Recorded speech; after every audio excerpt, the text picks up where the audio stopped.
Okay, so going to the next slide, examples of underwriting questions. Yeah, so I did want to take one of these topics and try to drill down a little bit to give people an opportunity to see on a day-to-day underwriting basis on a specific risk how all of this stuff plays together, because you have some operational issues, you have typologies, you have customer base issues, and that sort of thing. And because of the geopolitical issues and some recent stuff I've been doing with sanctions involving Russia and China and others, I thought maybe sanctions would be a good way to illustrate this. But you could, take corruption, you could take PEPs, you could take drug cartels or transnational typologies or whatever and do the same thing.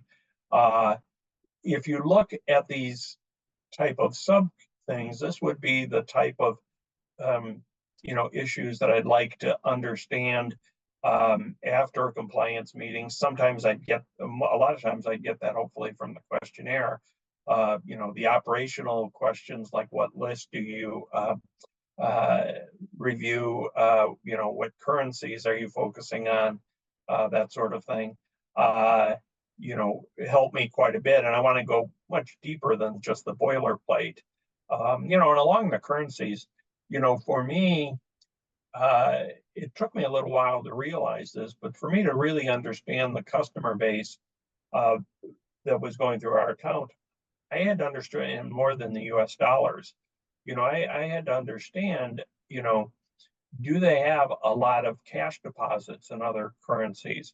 Or do I see a situation where, maybe they have, a lot of export or import with another country, so they'll have different currencies. And then, depending on which way the transactions are going, the US dollars might be as part of their supply chain or part of their revenue. Mm-hmm. So, I would go further than just the US dollar activity, even though it wasn't necessarily going through my account, because for me, it was understanding the customer base, not just simply discrete transactions. And more often than not, by doing that, it would make it more benign, but not always. I was always concerned about bulk cash, regardless of the currency. Right. Great points. Thank you, Tom. The other thing when you're looking at this, you can see that I'm getting into typologies. And when you're getting into sanctions, a lot of people think of sanctions as just kind of a mechanical, operational thing where you're screening list against transactions.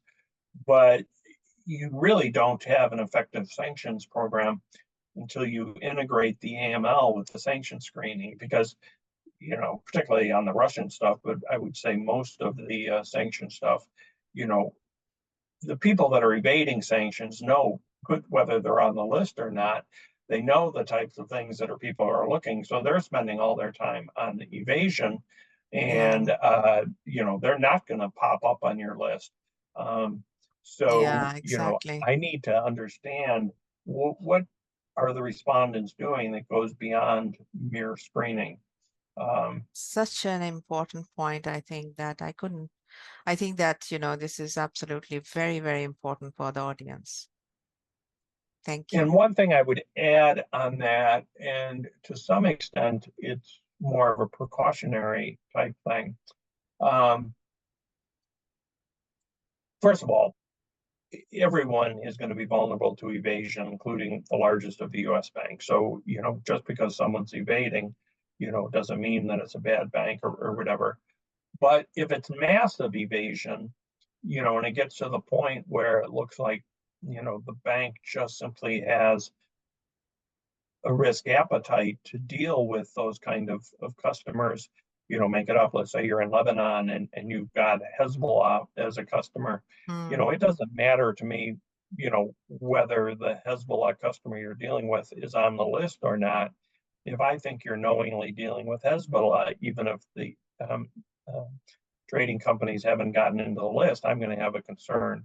So one of the ways that we did this is, if there was a major update of the list, particularly if it was in a certain region or country, we do a look back as soon as the new ones. And if there was a concentration of those kind of customers with a particular bank, that would be a great concern. And, not only would it have compliance calls, but it might move to an exit. The same for, say the drug cartels, the drug kingpins, here in our hemisphere. Uh, if I would see a bank that inevitably, when the new drug kingpin designations come out, they have a bunch of customers that caught up in that. I'm wondering, how well do you really know your customers? Or of more concern to me, are you knowingly banking that, and only when they get on a list is when you've cut them off. Uh, and what I do in the compliance calls is I try to ask as many open-ended questions as I can. Uh, Questions like, how does your bank deal with, you know, potential drug cartel activity, or uh, you know, um, trade with Russia, or whatever it is. Um, and what I'm really interested in those conversations is what are the results of your efforts, of finding sanctions evasion, and tell me about some close calls. The Right. ones where you found stuff and it had to get escalated, fairly high, or maybe even up to the CEO, on stuff. And I have no problem. In fact, I would have a problem if nothing ever got to the CEO. I have no problem with a bank having a close call. To me, it's a sign that it's working, that you are escalating stuff. So for me, that's a sign of an effective program where there's true decision making going on.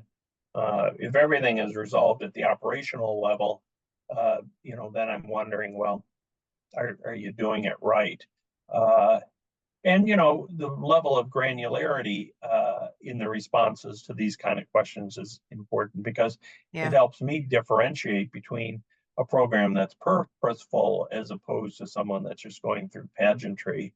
Right. And what I've generally found was, in those conversations, you quickly kind of see from the tone of the meetings, you have some, enthusiastic conversation with give and take, and people are genuinely interested in the content, uh, as opposed to maybe someone that's much more defensive or deflecting. Yeah. um, so now, that Yeah, said, that's everybody, including the largest U.S. banks, are a work in progress. So, having, bad things happen isn't the end of the story. yeah, It's how exactly. you respond to that, and what sort of insights you glean from that, that are to me a sign of a good program. Everybody has problems. It's how you respond to those problems that show whether you're purposeful. So true. And I think that if I can touch a little bit on this point, that I mean, based on the culture of a country or a place, people have different tendency of responding to crisis or things that are not pleasant for their organization. And I think that mostly from a risk point of view, or from the risk team's point of view, it's always better to unearth and then have a solid action. As you said, that there will be problems, and I think that we have seen this, that tendency of hiding um, always makes things worse, because I think nowadays nothing can be hidden. I mean, in the technological era, I mean, everything comes out. I agree 1,000% with that. And some of my favorite relationships were the ones where they did have a very substantial problem. And, when we're just sitting there in the conference room, uh, they're really kind of going through just how agonizing the problem was and what they did to solve it, and that sort of thing.